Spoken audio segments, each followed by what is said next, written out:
ओम शांति।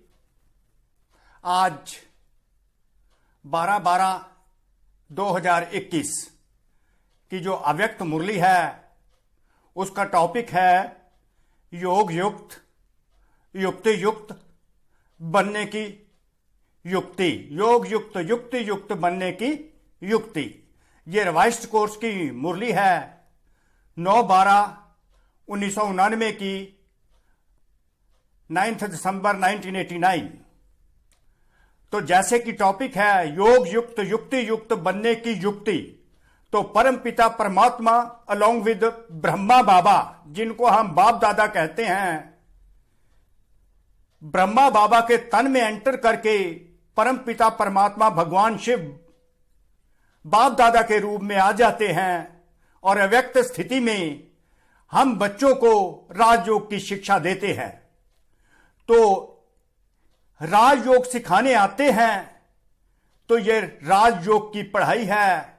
तो शिव भगवानुवाच है कि बच्चे, मैं तुमको राजयोग सिखाने आता हूं और राजयोग से तुमको राजाओं का राजा बना देता हूं। यह शिव भगवानुवाच है। तो राजयोग होता है क्या, इसके साथ हम ये मुरली योग युक्त युक्ति युक्त बनने की युक्ति साथ ही एसोसिएट करेंगे।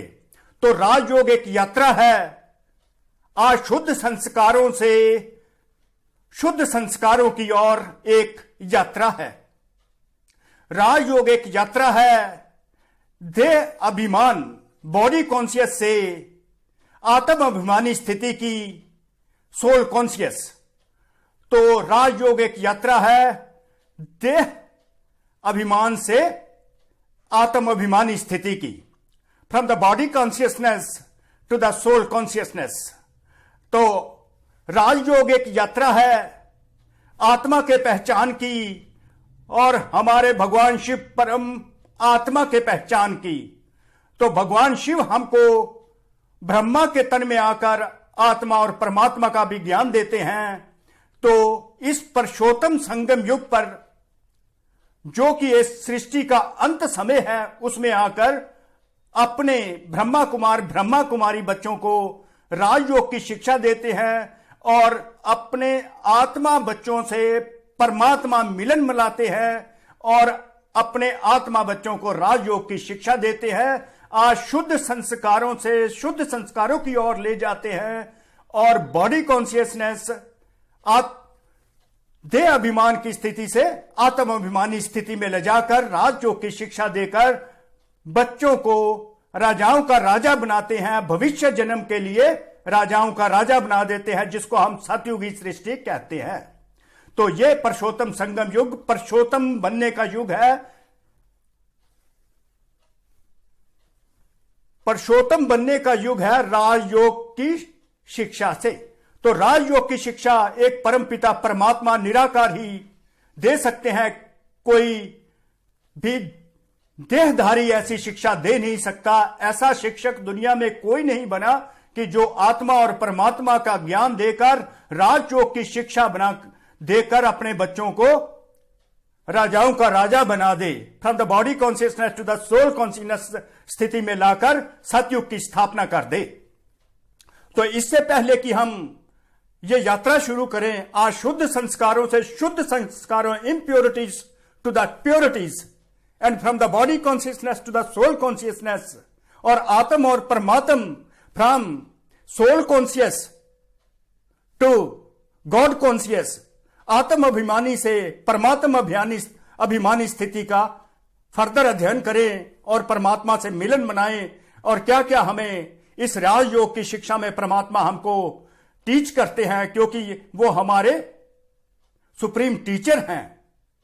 तो इससे पहले कि हम आगे बढ़ें और ये ईश्वरीय गीत के साथ अपनी अव्यक्त स्थिति को मना लीजिए, क्योंकि ये पढ़ाई बहुत ही ऊंची पढ़ाई है। ऊंचे से ऊंचे परम पिता परमात्मा भगवान शिव इस दुनिया के सृष्टिकर्ता जब टीच करते हैं तो आप समझ सकते हैं कैसे महावाक्य ऊंची स्थिति वाले होंगे। तो हमें उच्च स्थिति तक पहुंचने के लिए इस सॉन्ग के साथ परमात्मा के साथ योग लगाएं तो हमारी स्थिति वो बन जाएगी जिससे परमात्मा द्वारा दिए गए महावाक्यों की समझ आएगी।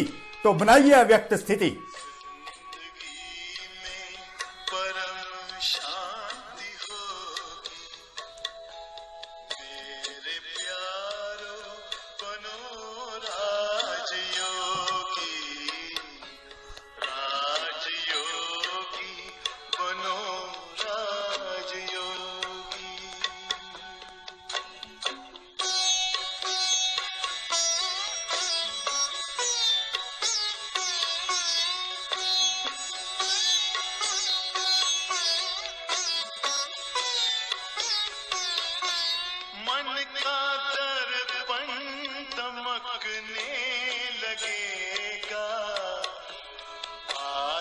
चिंतन चमकने लगेगा।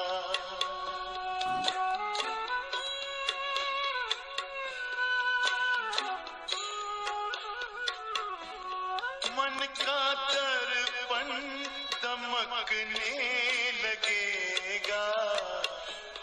आत्मचिंतन चमकने लगेगा। योग पथ पर जरा चल के देखो, सारा जीवन महकने लगेगा। सारी काया हो, सारी काया बनेगी निरोगी। मेरे प्यारो बनो राजयोगी, राजयोगी। सारी काया बनेगी निरोगी, मेरे प्यारो बनो राजयोगी। तो राजयोगी से निरोगी बनने की भी स्थिति पैदा होती है। तो मेरे प्यारो बनो राजयोगी। तो कैसे टॉपिक योग युक्त युक्ति युक्त बनने की युक्ति बताते हैं। द मेथड टू बिकम योग युक्त एंड युक्ति युक्त। और योग युक्त है आत्मा का परमात्मा से मिलन। और यह मेथड क्या था वो सारी मुरली में बाबा ने बताया है कि अगर हम योग युक्त युक्ति युक्त हो जाते हैं तो हम अपनी कर्म इंद्रियों पर विजय प्राप्त करते हैं। जो कर्म इंद्रियां मन बुद्धि संस्कार हमें भटकाता रहता है, जिसको हम सूक्ष्म कर्म इंद्रियां कहते हैं, सूक्ष्म कहते हैं, भटकाते रहते हैं, उनको कैसे कंट्रोल करना है। तो अगर हम योग युक्त और युक्ति युक्त हो जाते हैं तो हम कर्म इंद्रिय जीत बनते हैं। जो कर्म इंद्रिय जीत बन जाते हैं वो ही राज्य सत्ता प्राप्त करते हैं। राज्य सत्ता अपनी कर्म इंद्रियों पर विजय प्राप्त करना अर्थात राज्य सत्ता को प्राप्त करना। तो वो राज्य सत्ता को जो प्राप्त करते हैं वही विषम राज्य अधिकारी बनते हैं।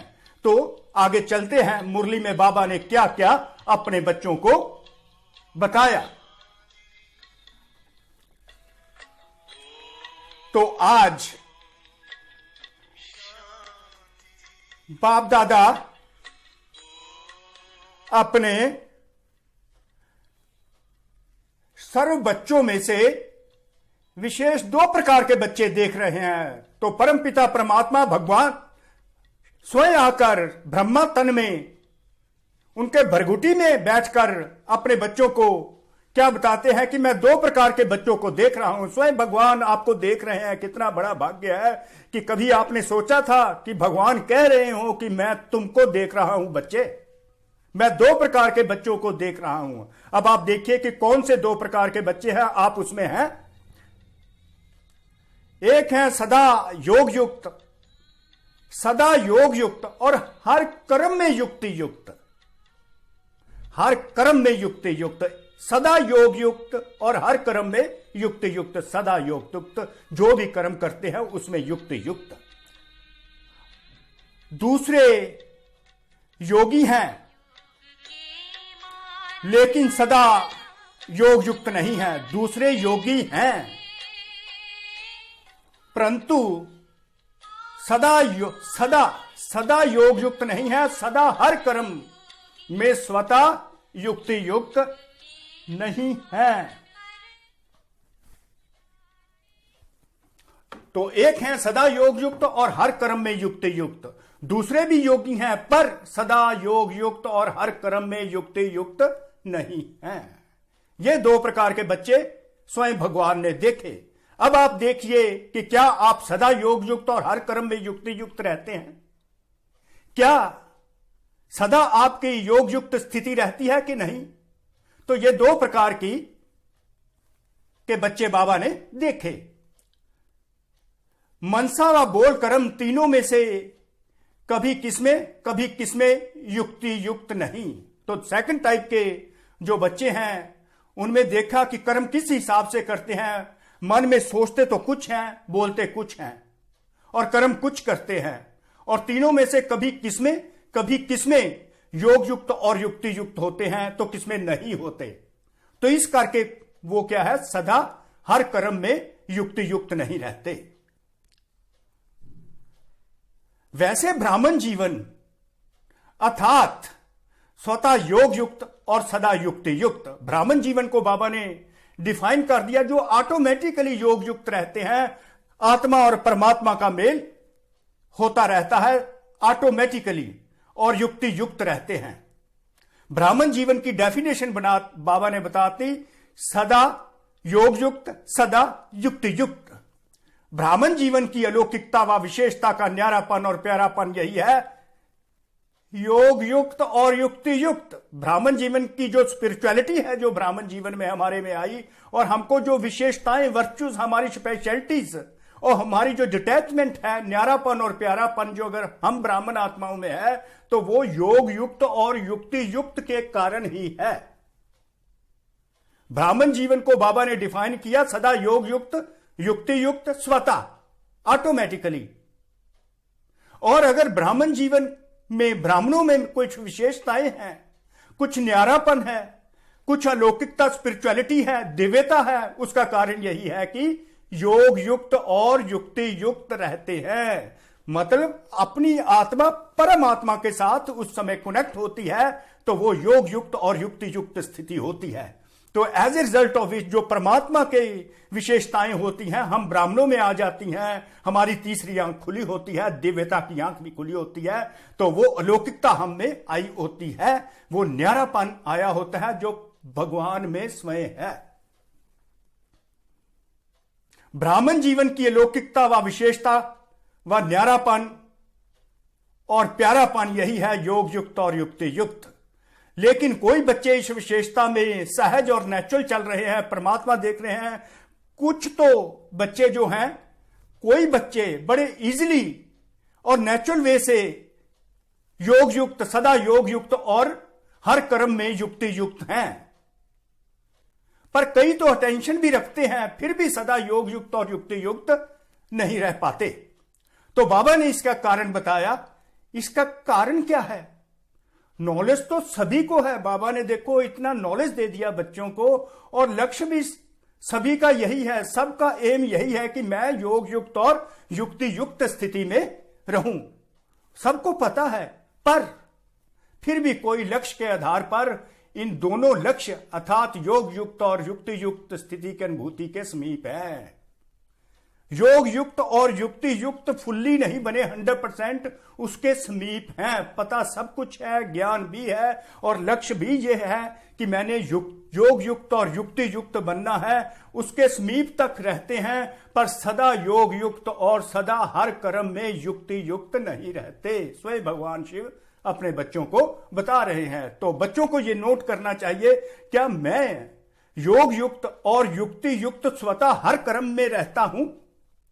कोई भी कर्म करते, कर्म योगी स्थिति मेरी वो रहती है जिसमें मैं परमात्मा के साथ मेरा कनेक्शन होता है, और हर कर्म करते परमात्मा के साथ मेरा कर्म पहले मैं कर्म योग में होता हूं, परमात्मा के साथ कनेक्शन होता है, उसके साथ साथ मैं कर्म करता हूं, तो कर्म योगी स्थिति मेरी वो बनती है जिससे मैं युक्ति युक्त होता है। क्या उसके समीप तो नहीं? और कोई तो बहुत फास्ट पुरुषार्थी हैं, बहुत मेहनत करते हैं, एफर्ट्स करते हैं, प्रयत्न करते हैं और समीप आते फिर वो पीछे हट जाते हैं, लेकिन कभी समीप और कभी चलते चलते कोई ना कोई कारणवश रुक जाते हैं। कोई कारण आता है तो रुक जाते हैं। तो इसलिए वो क्या है, सदा योग युक्त और हर कर्म में युक्ति युक्त नहीं रह पाते। वो समीप तो पहुंचते हैं, फास्ट पुरुषार्थ भी करते हैं, तेजी भी एफर्ट्स में लाते हैं, समीप पहुंचते हैं, फिर कोई ना कोई कारण ऐसा होता है वो पीछे हट जाते हैं। As a result of which वो सदा योग युक्त और हर कर्म में युक्ति युक्त नहीं होते। इसलिए सदा लक्षण के समीप अनुभूति नहीं करते। तो जो लक्ष्य से लक्षण पैदा होते हैं, योग युक्त स्थिति से जो विशेषताएं आनी चाहिए उसको अनुभव नहीं कर पाते। सर्व ब्राह्मण आत्माओं में से इस श्रेष्ठ लक्ष्य तक नंबर 1 समीप कौन? अब देखो, बाबा ने बता दिया, अब स्वयं भगवान शिव बता रहे हैं कि इतनी ब्राह्मण आत्माओं में से इस श्रेष्ठ लक्ष्य जो योग युक्त और युक्ति युक्त की स्थिति किसने प्राप्त की, उसमें नंबर 1 कौन आया? योग युक्त और युक्ति युक्त स्थिति किसने प्राप्त की? वो है ब्रह्मा बाप। तो ब्रह्मा बाप ने कौन सी विधि अपनाई जिसको हम फॉलो करके ब्रह्मा बाप समान बन जाएं? तो वो कौन सी विधि ब्रह्मा बाप ने फॉलो की जिसके आधार पर वो नंबर 1 इस लक्ष्य को प्राप्त हुए? कौन सा लक्ष्य? योग युक्त युक्ति युक्त। और वो युक्ति कौन सी है जिसको हम ब्रह्मा बाप समान बनने के लिए फॉलो करें, जो ब्रह्मा बाप ने फॉलो की? क्या विधि अपनाई जो इस सिद्धि को प्राप्त किया? कौन सी विधि सी जिसके आधार पर ब्रह्मा बाप को सफलता मिली? सदा योग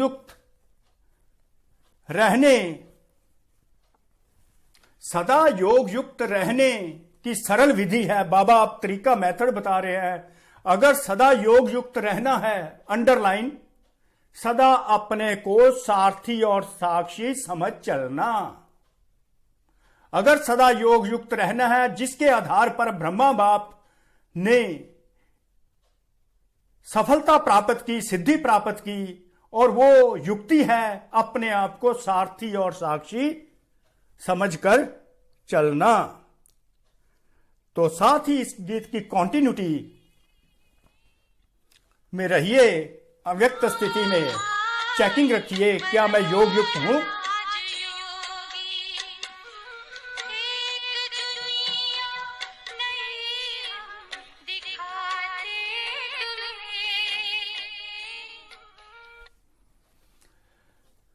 तो बाबा ने बताया कौन सी युक्ति बता दी, अंडरलाइन है, सदा सारथी और साक्षी समझकर चलते रहो तो तुम योग युक्त और युक्ति युक्त ऑटोमेटिकली सदा काल के लिए बनते जाएंगे कर्म योगी।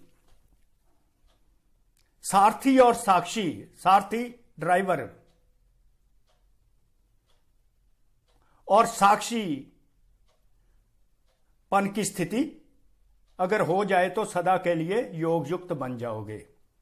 तो हमेशा याद रखना है कि मैं आत्मा इस शरीर की सारथी हूं, इस बॉडी में सारथी के तौर पर, सारथी ड्राइवर के तौर पर इस शरीर में बैठी हुई हूं, इस बॉडी में बैठी हूं। और जब ये स्मृति में रहेगा कि मैं आत्मा सारथी हूं, तो नेचुरली क्या है, बॉडी से हम डिटैच हो जाएंगे, इस शरीर से हम न्यारे प्यारे बन जाएंगे। तो सारथीपन की स्थिति के साथ साथ साक्षी समझकर चलना है। मैं आत्मा अर्थात सारथी इस शरीर में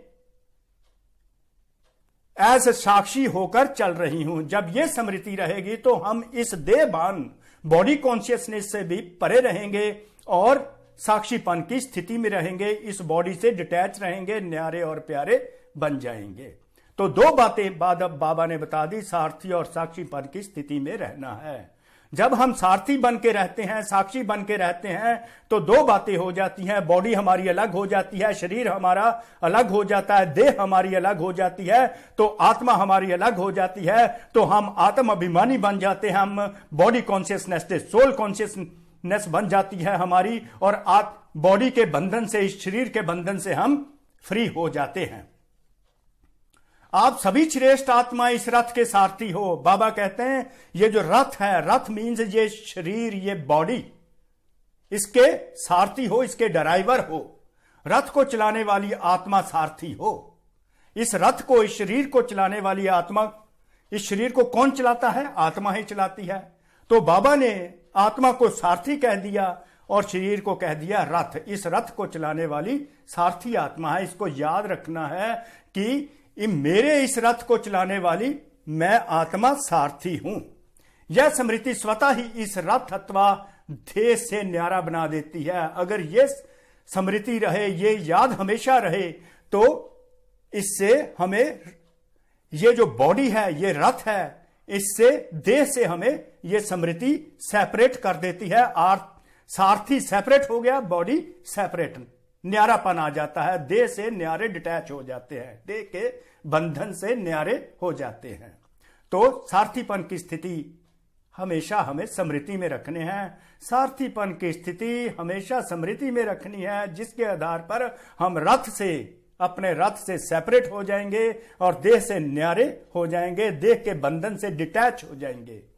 डिटैच होकर हम इसको ऑब्जर्व करेंगे। आत्मा देखती है इस शरीर को थ्रू कर्म इंद्रिय, आंखों से, किसी भी प्रकार के देह भान से न्यारा बना देती है। सारथीपन की स्थिति बॉडी कॉन्शियसनेस से हमें न्यारा बना देती है, दूर ले जाती है। आत्मा सारथी परे, शरीर परे। देह भान नहीं तो सहज योग युक्त बन जाते। देह भान नहीं, अब देखिए देह को सेपरेट कर दिया सारथीपन की स्थिति समझाकर बाबा ने। देह, बॉडी कॉन्शियसनेस खत्म हो गई तो सहज ही हमारा आत्मा सेपरेट हो गई सारथी। तो उसका किसके साथ योग लग गया? परमात्मा के साथ योग लग गया। देह भान नहीं तो सहज इजिली योग युक्त बन जाते हैं। योग युक्त बन जाते हैं मीन्स आत्मा का परमात्मा से कनेक्शन हो जाता है, because there is not any feeling of body. शरीर का भान ही नहीं रहा, ओनली आत्मा रहेगी सारथी। जब आत्मा अकेली हो जाती है तो परम पिता परमात्मा भगवान शिव के साथ कनेक्शन हो जाता है, योग हो जाता है, तो योग युक्त स्थिति ऑटोमेटिकली बन जाती है। और हर कर्म में योग युक्त, युक्ति युक्त स्वतः ही हो जाती है। जो भी कर्म इस स्थिति में जब योग युक्त होकर जो भी कर्म करते हैं वो युक्ति युक्त होता है। युक्ति युक्त मीन्स यथार्थ, रॉयल वे से हो जाता है, बिल्कुल एक्यूरेट होता है। योग युक्त स्थिति में जितने भी हम कर्म करते हैं वो श्रेष्ठ होते हैं, क्योंकि उस समय योग युक्त स्थिति मीन आत्म अभिमानी स्थिति। आत्म अभिमानी स्थिति में, आत्म अभिमानी और परमात्मा अभिमानी स्थिति में जो भी हम कार्य करते हैं वो सारे ही युक्ति युक्त होते हैं, एक्यूरेट होते हैं, मीन्स रॉयल संस्कारों के साथ होते हैं। स्वयं को सारथी समझने से सर्व कर्म इंद्रियां अपने कंट्रोल में रहती, अर्थात सर्व कर्म इंद्रियों को सदा लक्ष्य और लक्षण की मंजिल के समीप लाने की कंट्रोलिंग पावर आ जाती है। जब हम सारथीपन की स्थिति में रहते हैं, इस रथ के सारथी हैं, रथ परे चला गया, सारथी परे, तो उसका योग लग जाता है, वो योग युक्त स्थिति हो जाती है परमात्मा के साथ। और जो कर्म इंद्रियां होती हैं, सारथी होगी राजा। सारथीपन की स्थिति एक राजा की स्थिति हो जाती है। स्वयं को सारथी समझने से मीन्स राजा समझने से सर्व कर्म इंद्रियां, जो हमारी कर्म इंद्रियां हैं, हाथ पैर कान नाक मुंह टांगे, इस पर और सूक्ष्म कर्म इंद्रियां जो हैं, सूक्ष्म शक्तियां हैं, मन बुद्धि संस्कार, इस पर हमारा सारथी आत्मा का कंट्रोल हो जाता है। तो कर्म इंद्रियों पर की राजा बन जाती है आत्मा, कर्म इंद्रियों की राजा बन जाती है। तो कर्म इंद्रिय जीत बनने लगी, अर्थात सर्व कर्म इंद्रियों को सदा लक्ष्य और लक्षण की मंजिल के समीप लाने की कंट्रोलिंग पावर आ जाती है। जो भी कर्म इंद्रियों से काम करवाना है, सारथी आत्मा राजा काम करवाती है। तो यो कंट्रोलिंग पावर सारथी आत्मा के पास आ जाती है। स्वयं सारथी किसी भी कर्म इंद्रियों के वश नहीं हो सकता। Underline, double underline. सारथी कभी भी किसी कर्म इंद्रियों के वश नहीं हो सकता। स्वयं भगवान बता रहे हैं कि जो आत्मा है किसी भी कर्म इंद्रिय के वश नहीं हो सकती, क्योंकि माया जब किसी के ऊपर भी वार करती है तो माया के वार करने की विधि यही होती है कि कोई ना कोई स्थूल कर्म इंद्रियां अथवा सूक्ष्म शक्तियां मन बुद्धि संस्कार के परवश बना देती है। एक तरफ बाबा ने कहा स्वयं सारथी मीन्स आत्मा राजा किसी भी कर्म इंद्रिय के वश नहीं हो सकता, क्योंकि राजा ने प्रजा पर राज्य करना है। कर्म इंद्रियां है प्रजा और राजा है आत्मा। और राजा पर प्रजा राज्य नहीं कर सकती, तो बाबा ने बताया सारथी किसी भी कर्म इंद्रिय के वश नहीं हो सकता, राजा जो प्रजा के वश नहीं हो सकता, राजा प्रजा के अधीन नहीं हो सकता, क्योंकि माया पर अब देखिए माया का राज शुरू होने लगा। कहां?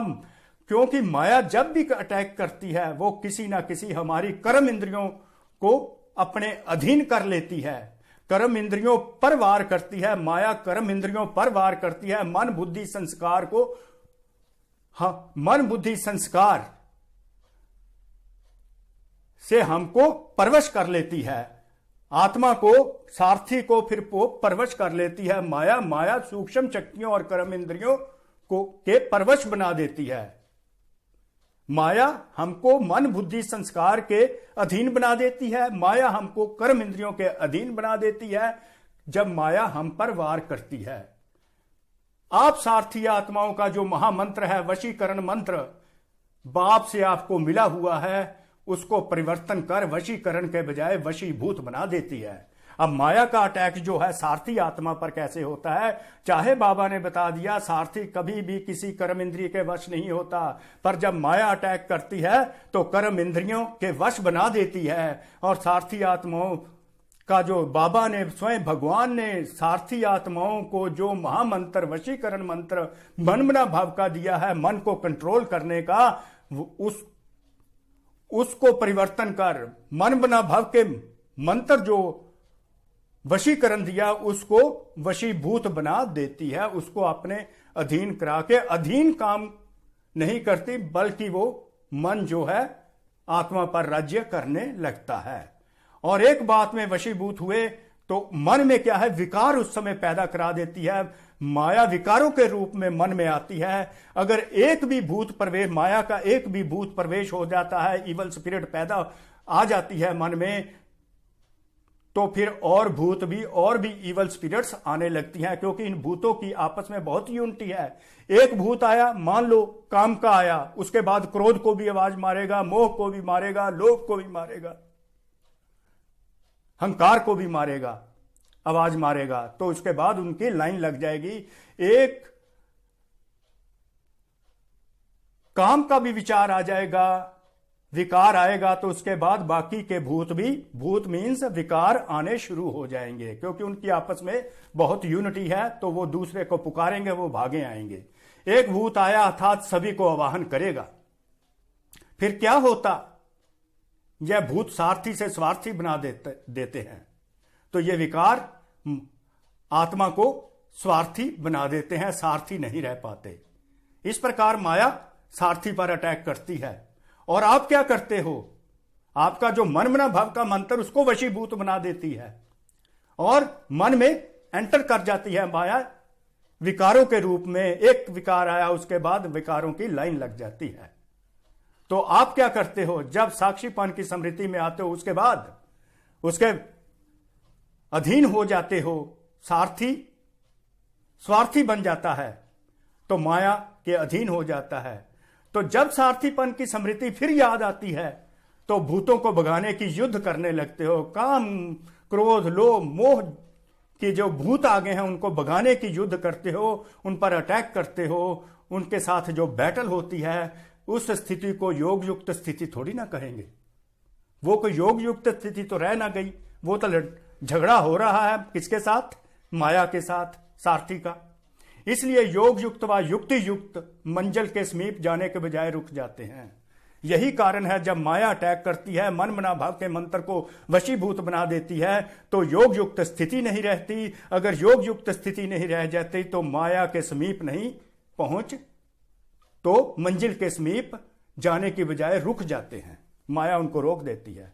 और पहला नंबर जो स्थिति है सूर्यवंशी की स्थिति, उससे परे कर देती है। और दूसरे नंबर में आ जाते हैं सारथी अर्थात वश होने वाले नहीं, लेकिन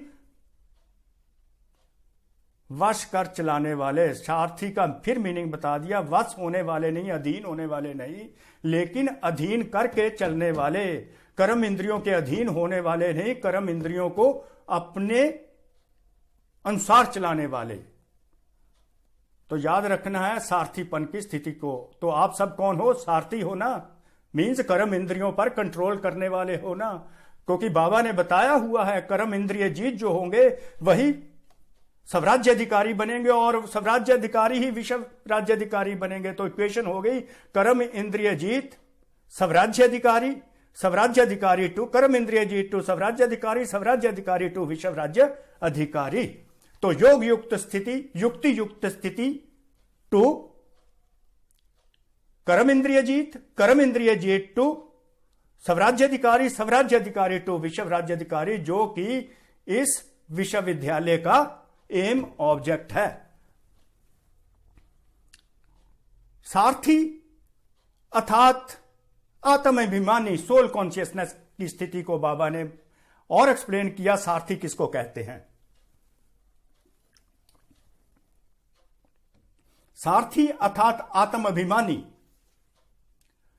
सोल कॉन्शियस, क्योंकि आत्मा ही सारथी है। सारथी कौन है यहां पर इस बॉडी में? आत्मा। ब्रह्मा बाप ने इस विधि से नंबर 1 की सिद्धि प्राप्त की। तो कौन सी विधि से की? सारथी और साक्षीपन समझ के अपने आप को चलना। जब सारथी और साक्षीपन की स्थिति से ब्रह्मा बाबा चले तो वो हमेशा क्या रहे? स्वतः ही योग युक्त, और हर कर्म उन्होंने युक्ति युक्त किया। तो इस कारण उन्होंने सफलता प्राप्त की, सिद्धि प्राप्त की। विधि हो गई अपने आप को सारथी और साक्षी समझकर चलना। तो अगर सारथी और साक्षी समझकर चलेंगे तो कर्म इंद्रियों पर विजय प्राप्त करेंगे, स्वराज्य अधिकारी बन जाएंगे, तो उसके बाद विश्व राज्य अधिकारी बन जाएंगे। तो योग युक्त और युक्ति युक्त ही आधार है। इसलिए बाप भी इसका सारथी बना। अब आगे देखिए, ब्रह्मा बाप ने इस विधि से नंबर 1 की सिद्धि प्राप्त की। ब्रह्मा बाप जो है ने सिद्धि प्राप्त की सारथीपन और साक्षीपन की स्थिति से। स्वतः ही योग युक्त सदा रहे, हर कर्म भी योग युक्त किया। अब उसके बाद परमपिता परमात्मा भगवान शिव, जिनको हम बाप कहते हैं, वो आगे बीच में। बाप भी इसका सारथी बना। इसी कारण जब ब्रह्मा बाप ने सिद्धि प्राप्त कर ली, देह भान से न्यारे हो गए, हमेशा योग युक्त रहे, हर कर्म युक्ति युक्त करके देह भान से, बॉडी कॉन्शियसनेस से परे हो गए, सोल कॉन्शियस बन गए, फरिश्ता बन गए। तो फिर स्वयं भगवान शिव सारथी बन के इनके शरीर में, इनके बॉडी में एंटर कर गए। तो सारथी बनने का यादगार बाप ने करके दिखाया।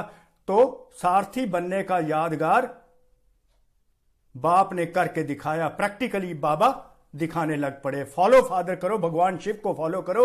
जो ब्रह्मा बाप को पहले फॉलो करो, फिर भगवान शिव को फॉलो करो। ब्रह्मा बाप को जब सोल कॉन्शियसनेस स्थिति में आ गए, योग युक्त और युक्ति युक्त सारथी और साक्षीपन से इस योग युक्त युक्ति युक्त स्थिति में आ गए, तो ब्रह्मा बाप के तन में स्वयं भगवान शिव सारथी बन के आ गए। तो सारथी बनने का यादगार बाप ने करके दिखाया। फॉलो फादर करो, सारथी बन सदा सारथी, जीवन में अति न्यारी और प्यारी स्थिति का अनुभव कराया। तो स्वयं भगवान शिव उनके तन में आ गए।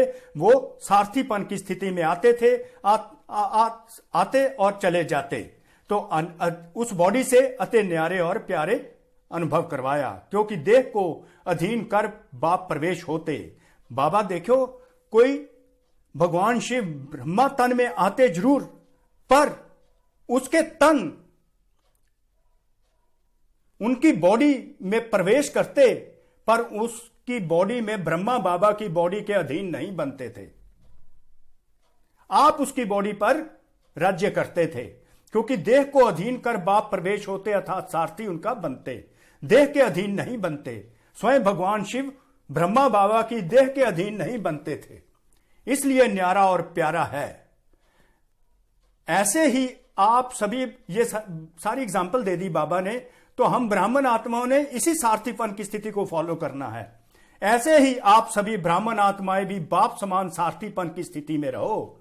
अंडरलाइन, जैसे बाप ब्राह्मण आत्माओं को कह रहे हैं कि इसी तरह सारथीपन की स्थिति में रहो, न्यारे प्यारे अपनी बॉडी में सारथीपन की आत्मिक स्थिति में रहो, सोल कॉन्शियसनेस स्थिति में रहो। जिस प्रकार ब्रह्मा बाबा रहा, और जिस प्रकार मैं इस तन में आता हूं और तन का आधार लेता हूं, पर तन के अधीन नहीं होता। तो चलते फिरते बाबा कहते हैं आगे ये चेक करते रहो कि मैं सारथी अता सर्व को चलाने वाली न्यारी और प्यारी स्थिति में स्थित हूं। क्या मैं कर्म इंद्रियों को चलाने वाली न्यारी और प्यारी स्थिति में हूं? कर्म इंद्रियों से काम लिया, फिर परम धाम में जाकर बैठ गई।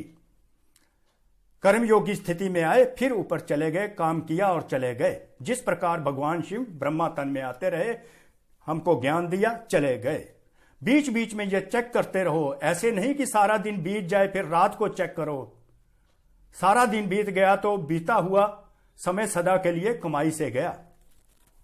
इसलिए गवा करके होश में ना आओ, साथ साथ चेक करता रहना है। चेकिंग का संस्कार नेचुरल बना लेना है। यह स्वतः नेचुरल संस्कार बनाओ। कौन सा चेकिंग का? बाबा जोर दे रहे हैं, चेकिंग करते रहो। क्या कर्म इंद्रियों पर मेरा कंट्रोल चल रहा है? क्या मैं न्यारी और प्यारी हूं इस बॉडी कॉन्शियसनेस से? क्या मैं सोल कॉन्शियसनेस स्थिति में हूं? तो फिर क्या है, कमाई होती रहेगी, क्योंकि योग युक्त रहेंगे, युक्ति युक्त रहेंगे। जैसे किसी के पुराने संस्कार इस ब्राह्मण जीवन में अभी भी आगे बढ़ने में विघ्न रूप बन जाते हैं। आज हम देखते हैं कि हमारे पुराने संस्कार जो 63 जन्मों के हैं, वो हमारी आत्मा की जो प्रोग्रेस है, आत्मा की जो उन्नति है, स्वयं की उन्नति है, उसको आगे बढ़ने में रुकावट बनते हैं, विघ्न बनते हैं। तो कहते हो ना चाहते भी संस्कारों के वश हो जाते हैं, संस्कारों के अधीन हो जाते हैं। पता नहीं कौन सा संस्कार पुराना जाग पड़ता है तो हम उसके अधीन हो जाते हैं। अगर वो संस्कार आके हमको अधीन कर लेता है तो जो नहीं करना चाहते हो वह हो जाता है। जब उल्टे संस्कार ना चाहते हुए कोई कर्म करा लेते हैं, जब पुराने संस्कार हमसे कोई कर्म करा लेते हैं, तो ये नेचुरल चेकिंग का शुद्ध संस्कार अपना नहीं बना सकते हो। तो बाबा ने कहा नेचुरल चेकिंग का शुद्ध संस्कार, बाबा ने कहा नेचुरल चेकिंग का शुद्ध संस्कार अपना नहीं सकते हो, अडॉप्ट नहीं कर सकते हो। तो चेकिंग का शुद्ध संस्कार साथ साथ बनाते जाना है, कहीं कर्म इंद्रियों के कंट्रोल में ना हो जाए, कर्म इंद्रियां राजा सारथी के अधीन चले। बिना मेहनत के चेकिंग के शुद्ध संस्कार स्वतः ही कार्य कराते रहेंगे। अगर चेकिंग करते रहेंगे तो योग युक्त स्थिति में जो शुद्ध संस्कार इमर्ज होंगे उसके अनुसार ही हम चलते चलेंगे। आत्मा का परमात्मा से मिलन हुआ होगा। आत्मिक गुणों के आधार पर हम अपना जीवन बताएंगे, अर्थात शुद्ध संस्कार जो परमात्मा की तरफ से हम आत्माओं में इमर्ज होते रहेंगे। उस शुद्ध संस्कारों के आधार पर हम कमाई करते रहें, उस शुद्ध संस्कारों के आधार पर अपना जीवन में धारणा करते रहेंगे। ज्ञान गुण और शक्तियां जो परमात्मा से योग युक्त स्थिति में मिलेंगी, उसके आधार पर हम अपनी जीवन को व्यतीत करेंगे संगम युग पर जो है, और फ्यूचर के लिए कमाई जमा करते रहेंगे। प्रत्यक्ष फल as well as the future फल जमा होता रहेगा अगर हम चेकिंग का शुद्ध संस्कार रखेंगे कि मेरी योग युक्त स्थिति युक्ति युक्त स्थिति है। अगर योग युक्त स्थिति है तो शुद्ध संस्कार इमर्ज होंगे। अब देखिए, शुरू में कहा था कि राजयोग यात्रा है अशुद्ध संस्कारों से शुद्ध संस्कारों की, तो इसलिए योग युक्त स्थिति युक्ति युक्त स्थिति है शुद्ध संस्कारों की स्थिति। और पुराने संस्कारों जिनके वश हम चलते हैं, आ जाते हैं, वो खत्म होते जाते हैं और शुद्ध संस्कार इमर्ज होते हैं योग युक्त और युक्ति युक्त स्थिति से, जब हम अपने को सारथी और साक्षी समझते हैं। बिना मेहनत के चेकिंग के शुद्ध संस्कार स्वतः ही कार्य कराते रहेंगे। शुद्ध संस्कारों से हम अपना लाइफ बताएंगे, कर्म होते जाएंगे। तो शुद्ध संस्कारों से जब कर्म शुद्ध होते जाएंगे, श्रेष्ठ कर्म होते जाएंगे, तो श्रेष्ठ भाग्य हमारा बनता जाएगा। श्रेष्ठ भाग्य पुरुषोत्तम संगम युग में भी और भविष्य में भी श्रेष्ठ भाग्य हमारा बनता जाएगा। We shall become fortunate enough for the future also in the Satyug. यह नहीं कहेंगे कि भूल जाते हैं या बिजी रहते हैं। अशुद्ध अथवा व्यर्थ संस्कार हैं। कई बच्चों में इम्प्योर संस्कार होते हैं और वेस्ट संस्कार भी होते हैं। यह अशुद्ध व्यर्थ संस्कार भुलाते भी नहीं, भूल सकते हो, और यही कहते हो कि मेरा भाव नहीं था, लेकिन यह पुराना स्वभाव था,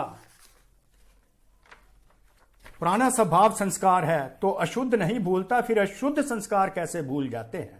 तो सारथीपन की स्थिति स्वतः ही स्वयं उन्नति के शुद्ध संस्कार इमर्ज करती रहेगी।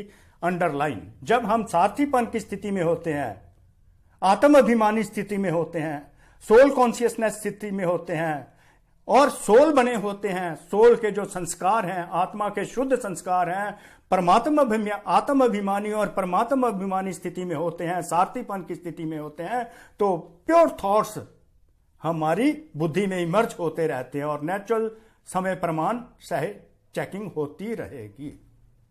अशुद्ध आदत से मजबूर हो जाते हो तो इस आदत से मजबूत हो जाएंगे। शुद्ध संस्कार, इस आदत कौन सी आदत? जो योग युक्त और युक्ति युक्त की आदत, सारथीपन की आदत से जो शुद्ध संस्कार हो जाएंगे, वो शुद्ध संस्कारों के अनुसार हम अपने कर्म करते रहेंगे, शुद्ध संस्कारों के अनुसार अपने कर्म करते रहेंगे और हमारा भाग्य, फ्यूचर डेस्टिनी बनती रहेगी। क्योंकि संस्कार, हमारे कर्मों के आधार पर हमारी डेस्टिनी बनती है। तो शुद्ध संस्कारों, आत्म मिलन, आत्म और परमात्म कॉन्शियसनेस में हम शुद्ध संस्कार के आधार पर काम करेंगे, शुद्ध संस्कारों के आधार पर श्रेष्ठ कर्म करेंगे तो श्रेष्ठ भाग्य हमारा डेस्टिनी बनती जाएगी। सारथी स्वतः ही साक्षी को हो, कुछ भी करेंगे, देखेंगे, सुनेंगे। साक्षी बनकर देखने, सोचने और करने में सब कुछ करते भी निर्लेप रहेंगे। उस पर साक्षी होने का मतलब यह हो गया डिटैच रहेंगे। साक्षीपन की स्थिति में कोई इम्प्योरिटीज नहीं आएगी अथवा माया का कोई उस पर, माया से के कोई भी लेप, उस पर माया की लेयर नहीं आएगी। माया से हम परे रहेंगे, न्यारे रहेंगे। तो पाठ पक्का किया ना, ब्रह्मा बाप को फॉलो करने वाले हो ना, ब्रह्मा बाप से बहुत प्यार है ना, प्यार की निशानी है समान बनना अर्थात फॉलो करना। ब्रह्मा बाप को फॉलो करो क्योंकि बड़ा प्यारा है आपको। हम सब आत्माओं को ब्रह्मा बाप बहुत प्यारा है, तो ब्रह्मा बाप को फॉलो करें। ब्रह्मा बाप ने योग युक्त और युक्ति युक्त स्थिति अपनाई, कैसे उन्होंने बनाई? नंबर 1 बने सारथी और साक्षीपन की स्थिति से। शुद्ध संस्कारों को इमर्ज किया, शुद्ध संस्कारों से अपना भाग्य बनाया, शुद्ध संस्कारों से श्रेष्ठ कर्म किए, श्रेष्ठ कर्म करके नंबर 1 भाग्य अपना ब्रह्मा बाप ने बना लिया। तो बाबा कहते हैं कि ब्रह्मा बाप को फॉलो करो। तो हम कहां पहुंच गए? जब हम सारथीपन की स्थिति में होते हैं तो हमारे शुद्ध संस्कार उस समय इमर्ज होते हैं। तो शुद्ध संस्कारों के आधार पर अपना जीवन व्यतीत करते हैं, कर्म करते हैं, तो शुद्ध श्रेष्ठ कर्म हो जाते हैं, तो श्रेष्ठ भाग्य हमारा प्राप्त हो जाता है। इसके लिए श्रेष्ठ भाग्य बनाने के लिए ब्रह्मा बाप समान बनना है, उन्हीं को फॉलो करना है। फॉलो क्या करना है? साथी और साक्षीपन की स्थिति। सारथी और साक्षीपन की स्थिति आत्म कॉन्शियस। तो ये यात्रा है बॉडी कॉन्शियसनेस से सोल कॉन्शियसनेस की।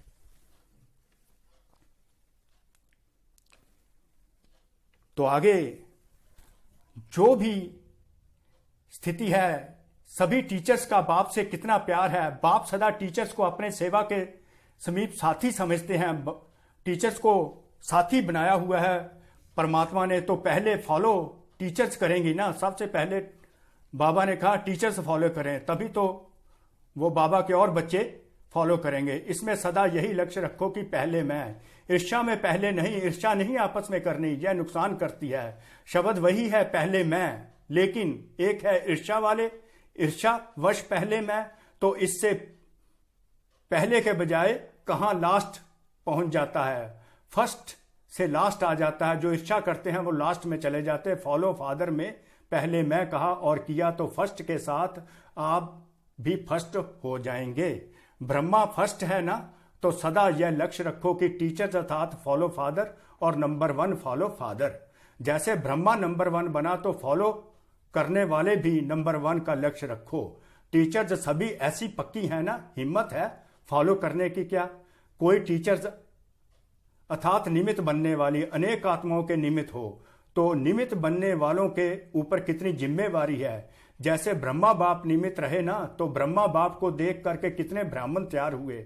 ऐसे ही टीचर्स भी कोई कार्य करती हैं, तो चाहे खाना बना रही हैं, चाहे सफाई कर रही हैं, लेकिन हर कर्म करते यह स्मृति रहे कि मैं निमित्त हूं अनेक आत्माओं के प्रति। जो और जैसा मैं करूंगी, मुझ निमित्त आत्मा को देखकर और भी करेंगे। इसलिए बाप दादा सदैव कहते हैं, एक तरफ भाषण करना और दूसरी तरफ बर्तन मांजना, दोनों ही काम में योग युक्त और युक्ति युक्त। काम कैसा भी हो, लेकिन स्थिति सदा ही योग युक्त और युक्ति युक्त हो। ऐसे नहीं भाषण कर रहे हैं तब तो योग युक्त रहें और बर्तन मांजना अर्थात साधारण काम कर रहे हैं तो स्थिति में साधारण हो जाए। हर समय फॉलो। इसी प्रकार फॉरनर्स को भी कहा कि आप फर्स्ट आ जाओ। ये नहीं है फर्स्ट आ चुके हैं ब्रह्मा बाबा, आप फर्स्ट डिवीजन में आ सकते हैं। तो आगे बाबा ने बच्चों को याद प्यार दिया, सदा ब्रह्मा बाप को फॉलो करने वाले सदा स्वता योग युक्त युक्ति युक्त रहने वाले, सदा सारथी बन कर्म इंद्रियों को श्रेष्ठ मार्ग पर चलाने वाले, सदा मंजिल के समीप रहने वाले, सदा क्षरत श्रेष्ठ आत्माओं को बाप दादा भगवान शिव ब्रह्मा बाबा का याद प्यार और नमस्ते। तो इसको एक्नॉलेज कीजिए, स्वयं भगवान आपको याद प्यार और नमस्ते देते हैं। कितने निरहंकारी हैं, बच्चों को याद प्यार और नमस्ते देते हैं। तो आगे बाबा ने वरदान दिया, बहुत ही सुंदर वरदान है। इसको आपने अच्छी तरह इसका मंथन करना है तो बहुत ही अच्छा लगेगा कि कैसे अपने मस्तक द्वारा तीसरे नेत्र का साक्षात्कार कराने वाले सच्चे योगी भाव का वरदान दे दिया। मस्तक द्वारा तीसरा नेत्र के दर्शन करवाने हैं। यादगार में जब कोई यादगार बनाते हैं किसी योगी का तो उसके मस्तक पर तीसरा नेत्र दिखाते हैं। आप सच्चे योगी बच्चे भी अपने मस्तक द्वारा तीसरे नेत्र का साक्षात्कार कराने के लिए सदा बुद्धि द्वारा एक बाप से संग में रहो, परमात्मा की कंपनी में रहोगे तो तीसरे नेत्र का साक्षात्कार अन्य आत्माओं को होगा। हमेशा एक बाप दूसरा ना कोई, अगर तीसरा आ जाता है तो ये जो मस्तक में नेत्र तीसरा नेत्र है वो बंद हो जाएगा और जो तीसरा व्यक्ति बुद्धि में चलेगा वो आएगा। जब तीसरा आएगा तो ये तीसरा नेत्र बंद हो जाएगा। अगर बुद्धि में कोई तीसरा आ गया तो फिर तीसरा नेत्र बंद हो जाएगा। इसलिए सदा तीसरा नेत्र खुला रहे, इसके लिए यही याद रखना है कि तीसरा ना कोई, मैं और मेरा बाबा, तीसरा कोई ना। तो मस्तक में तीसरा नेत्र का साक्षात्कार अन्य आत्माओं को होता रहेगा, प्रोवाइडेड मैंने बाबा की कंपनी में ही, भगवान शिव की कंपनी में ही रहना है। इसी तरह बाबा ने एक स्लोगन दिया, प्रसन्नचित्त बनना अर्थात परेशान होना और परेशान करना। प्रसन्नचित्त, हर बात में प्रसन्न, हर बात में प्रसन्न। तो आप भी परेशान होंगे तो जिसके साथ बातें करेंगे प्रसन्न चित्त की वो भी परेशान होगा। तो प्रसन्न चित्त नहीं बनना, प्रसन्न चित्त बनना है। तो अन्य आत्माओं को भी प्रसन्न करना है। तो इस प्रकार बाबा ने ये मुरली चलाई। तो सारथीपन की, साक्षीपन की स्थिति से योग युक्त और युक्ति युक्त बन के रहेंगे। आप सब आत्माओं का भी धन्यवाद, बाबा का कोटि कोटि धन्यवाद जो इतना हमको आपके बाबा आप समान बना के सतयुगी सृष्टि के लिए हम आत्माओं को तैयार कर रहे हैं। शुक्रिया बाबा, शुक्रिया बाबा, शुक्रिया। आप आत्माओं का भी बड़ा शुक्रिया और अपनी योग युक्त और युक्ति युक्त स्थिति में रहकर श्रेष्ठ कर्म करिए और श्रेष्ठ अपना भाग्य बनाइए और अपनी डेस्टिनी, अपना भाग्य बना दीजिए। शुक्रिया, शुक्रिया। ओम शांति।